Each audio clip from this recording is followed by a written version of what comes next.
Nicole Ebenhart here with Remax Momentum. Welcome, welcome. Christy Delaney, Hello. Mortgage Network. Oh, we have lots to talk about today about buying versus renting. Mhm. So, Super um, exciting. this So we're I'll going kind to of kick it off. We're going to go. So in this video, we're just going to go through the pros and cons of both purchasing your own home and renting. We know that there's kind of a negative stigma against, renting. And if you ask us personally, if you have the option to buy rather than rent, we will tell you to purchase to invest in yourself all the way. However, we do know that there are situations that that's not necessarily going to work out for you at that time. So we're just going to briefly discuss some of the pros and cons of both sides. And if you want to go into further detail, please reach out to us and we'll talk about your situation that's going on. So to kind of kick it off, um, for renting, the pro for renting is it accommodates short-term rentals. So given your situation, there might be, you might need something for 3 to 6 months or what have you, where purchasing a home is not going to work out for you. So those short-term rentals will work for you in that situation. Um, Another pro for that is low repair to no maintenance costs. And what I mean by that is when you're renting a property or an apartment or anything like that, the repair and maintenance costs go towards the landlord and the owner of the property, not you. Another one is your renter's insurance is often less than homeowner's insurance. Um, so save a little bit of money that way. And there's no property taxes. So when you own your own home, you have to pay property taxes. As a renter, typically you're locked into a lease for whatever your term is, 6 to 12 months. We'll just say that's kind of the average that's out there. And you're locked into whatever that rate is. So if your rent is $2,000 a month, that's going to be your locked in lease. And the property taxes or any outside fees or what have you are covered by the landlord, or they've already incorporated that into your monthly payment for that lease. Um, the flip side of renting, the con side of it, is there's no equity or investment into yourself. Um, you're paying X amount of dollars a month, and that's going to the landlord. And if you're renting a house or a townhome or what have you, you're probably paying that landlord's mortgage and then some. They kind of inflate it a little bit. That way, when they do have repairs and costs that come up, they can take it out of those funds and put it towards whatever needs to be done to the property. But when you are in a rental, you don't gain any equity. You don't get to pull a loan out against the property. Um, there's no investment in yourself. Um, there's extra fees and charges. So you have your security deposits. If you have pets and the properties allow pets, there's typically an upcharge monthly and in your security deposit for those pet fees. Um, after the term, after the end of your lease, your payments are likely to increase. Typically, at the end of your lease, unless you get a really, really, really nice landlord, they will typically increase to market value for the rental in that area for that property. So be on the lookout for that. If you are in a lease, and it's coming to the tail end, have that conversation with your landlord and see possibly what that is going to kind of look like. And it's not tax deductible because it's not your property. So, kind of just in a nutshell, I know I went through those a little quickly, but renting is not necessarily a bad thing. Like I said, it works for your situation. You could be doing a short-term rental to improve your credit. Christy and I could have had conversations with you and we're working on that pathway to home ownership. You just have to rent, let's say, for 6 to 12 months to get you to that benchmark to where we can move forward with your purchase. Um, if you have a job that moves a lot, buying a home for 3 to 4 months just isn't feasible. It just doesn't make sense to do that. Um, so it's not a bad thing. Renting is good. It just depends on your situation. But we would highly recommend that if you have the option to purchase, we would love to help you and guide you into that direction. So we're going to flip the coin over and we're going to go over the pros and cons of owning your property. Oh, Christy. Before you do that, you said a key thing is that if your job allows you to relocate every so often. If you are in a position and you like the town that you're in, you could always look at home ownership and pick the right program to be able to rent that property out and start earning residual income, and then go to the next place that your job relocates you for, and to see about renting there, get your feet wet, and see how the experience is going with that property that you purchased and so forth. So it doesn't have to be that scary. There are, and I know you could attest to this, Nicole, apartment or not, or rental management companies out there that a portion of the renter's rent is going to offset that surface because you have your 9 to 5 job and your responsibilities to do it. Just different options to keep in mind. So when you said that, I'm like, yeah, that sounds great, and it's easy to just go to do your responsibility. But if you really like the town and you want to go back, and you have the means and the capability to purchase, just keep an open mind and do that. You touched on a lot of great points. It's the flexibility of renting, lower upfront cost, because usually it's just a first and last month's rent that is due. But there is no equity building because you, again, what Nicole said, you're paying somebody else's rent and they're earning all the benefits. So just be mindful of that, and then subject to the landlord. I know Nicole and I like to rearrange, repaint, put pictures here and there, and it's not yours to be Yeah. able to do that. So good, good, great, a lot of great points. Let's Yep. go ahead and go into the buying where your expertise shines here, Miss Nicole.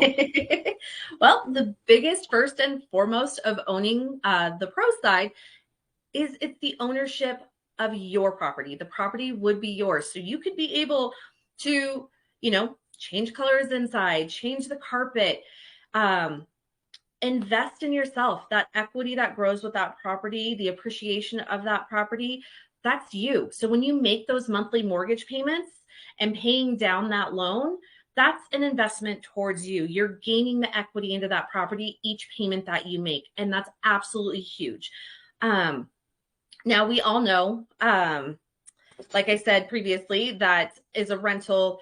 It's not tax deductible, but and Christy can correct me if I'm wrong on this, but your mortgage interest is taxable at the end of the year. Am I saying that correctly?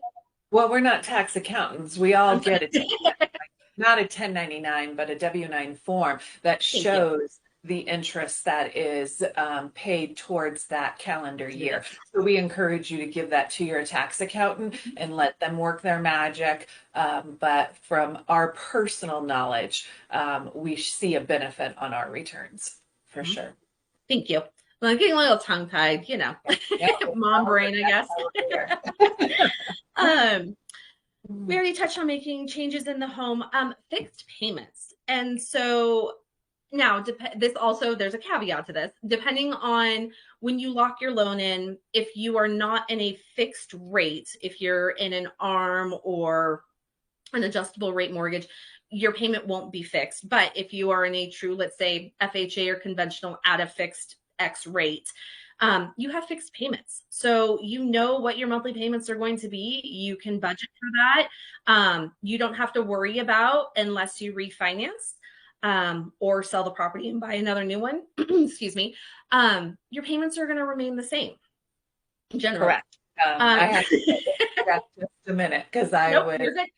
I was coming home from an open house yesterday, going to In and Out because I'm feeding my kids right.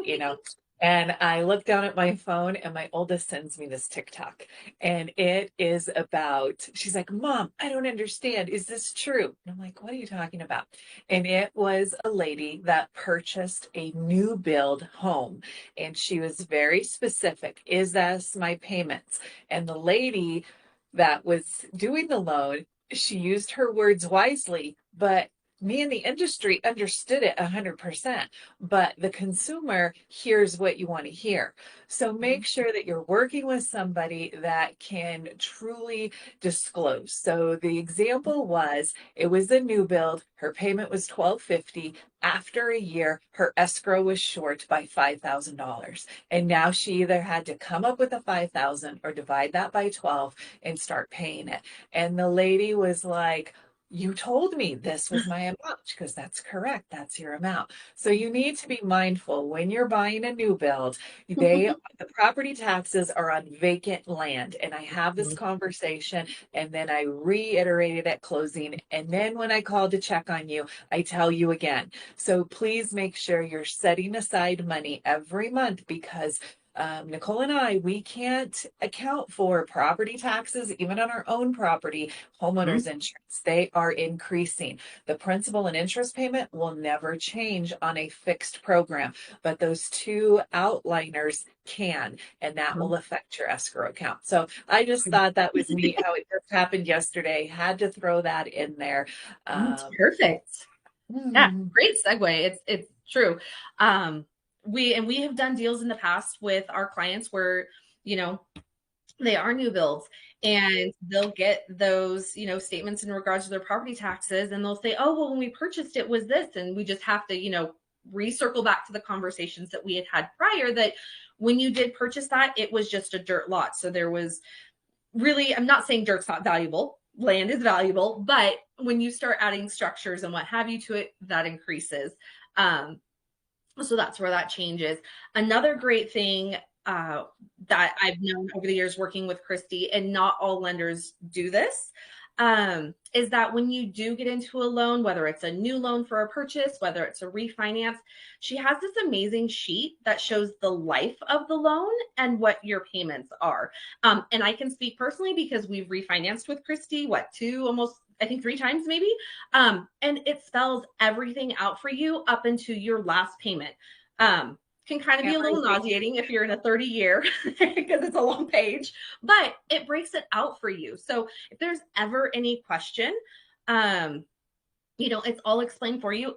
Worst case, Christy's only a phone call away, so she can always answer your questions. Even if you started with the mortgage network and the loan gets sold, that's a whole nother conversation, but you can still always call Christy and she can answer those questions or help guide you in the right direction for those. I know we kind of got a little off topic, but we can talk further on those, based on your individual situation. So we'll just kind of like segue over into, I guess, the cons of purchasing your own property. So there's going to be more money up front. And what we mean by that is you have your down payment. Depending on the loan program, how much money you're putting down. If it's more than, let's say, the average 3.5%, you also have inspections. You have appraisals. And whether it's an existing property or it's a new build, you still have those costs up front, as well as your earnest money that go down on the properties. So that there's a lot more than just your first and last month's rent and security deposit, pet deposit, however you want to do that. It could potentially be more money than you put down when you rent a property. You become the landlord of yourself. So you're responsible for those wonderful repairs, maintenance, yard work, everything that comes with being a homeowner. Homeownership. Yep. You get to see both sides. So if that water heater goes out, you get to fix it. That kind of fun stuff. Best friend. Yep. You just call someone to have them, take that cost from you. We did touch on this a few minutes ago in regards to the property taxes and the additional costs that those do go up every year. And then last but not least, sorry, I'm looking at my notes here on my desk, is that the home value or the appreciation value can fluctuate. So let's just say in today's current market, your home is worth $400,000. Let's just say in the downside of the market, typically our fall, winter-ish, it kind of goes down a little bit.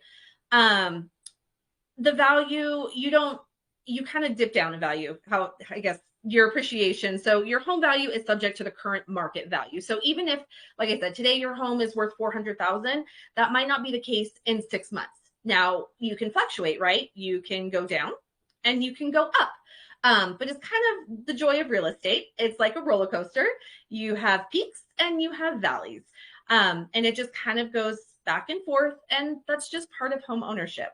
Um, but But if wouldn't you you say if you statistically look over, let's say a 30-year period, there's really only been one huge valley, which Mhm. was the '07, '08 Yep. market. It had Mhm. so many stacks to it Yep. that happened to that. Because I've been in my home now 22 years Mhm. and it has doubled in appreciation. So I Mhm. purchased it for what, 298, and now I can sell it for over 650,000.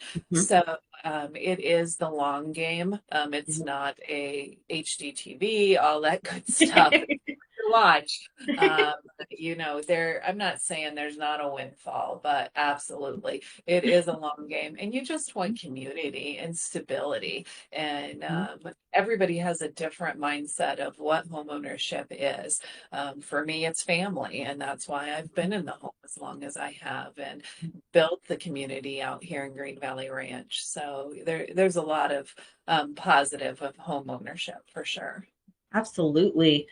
Um, I think that's all I had on my list. We could literally go into pros and cons. We just touched on the highlights of it. We could literally be on this video most of the afternoon answering questions and going through all the nitty gritty pros and cons of both sides. Because, like I said in the beginning, there are pros and cons. There's good and bad to both sides, right? It just depends on your situation and what works best for you, and we can help guide you through that. If you're leaning towards owning your own property, please reach out to us. Both of us, we're here to help with all of our knowledge. And even on the rental side, I had someone reach out to me a couple days ago. In my large network of agents and individuals I've met over the years, I don't personally work with rental properties, but I do know a lot of people in the industry who do have rental properties. So even if you reach out to me and you're not able to purchase at this time and you need to find a rental, I can help put little feelers out and reach out to my network of agents, even outside of Colorado, and we can see what we can get to accommodate you and see how I can help you out. So, Absolutely. always So here. comment below, share this video with anybody that you know throughout the whole 50 states. Because if we don't have the answer, we know where to find the answer. Mhm. The big network that Remax touches even outside of the United States. If Mhm. some of you don't know that, reach out to Nicole and have that deeper conversation that way. I just always appreciate your insight and your Absolutely. expertise, Nicole. It's just great partnering with you. It's just to know that you are taken care of once you come with Nicole at Remax. So with that say, I wish everybody a fabulous weekend. And if you know anybody or have a friend, family member, or coworker that's looking to buy, sell, or refinance, please comment below, share our video, subscribe, and we'll keep bringing these videos to you. Have a great one.